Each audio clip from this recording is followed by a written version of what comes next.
આપનો વિશ્વાસ અમારી સૌથી મોટી જવાબદારી. વિશ્વાસથી જમાવટ ન્યૂઝ ચેનલ સાથે જોડાયેલા રહો. અમદાવાદમાં પ્રથમવાર ગેરકાયદેસર કફ સિરપનો સૌથી મોટો જથ્થો ઝડપાયો. અમદાવાદ શહેર એસઓજી ક્રાઇમ બ્રાન્ચે ગેરકાયદેસર કફ સિરપના મોટા રેકેટનો પર્દાફાશ કર્યો છે. જીપીઓ રિલીફ રોડ વિસ્તારમાંથી પોસ્ટ મારફતે ભારતના પૂર્વોત્તર રાજ્યો મિઝોરમ, ત્રિપુરા અને આસામમાં ગેરકાયદેસર રીતે કફ સિરપ મોકલવામાં આવતું હોવાની માહિતી આધારે એસઓજી ક્રાઇમ બ્રાન્ચે કાર્યવાહી હાથ ધરી હતી.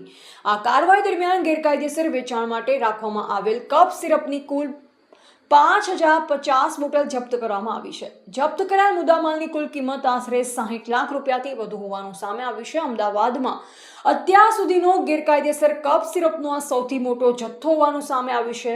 આ મામલે એનડીપીએસ એક્ટ હેઠળ ગુનો નોંધી વધુ તપાસ હાથ ધરવામાં આવી છે. અમદાવાદ એસઓજી ક્રાઇમ બ્રાન્ચની આ મોટી કાર્યવાહીએ ગેરકાયદેસર કફ સિરપના નેટવર્કમાં ખળભળાટ મચાવી છે. અહેવાલ પ્રવીણ પરમાર, અમદાવાદ.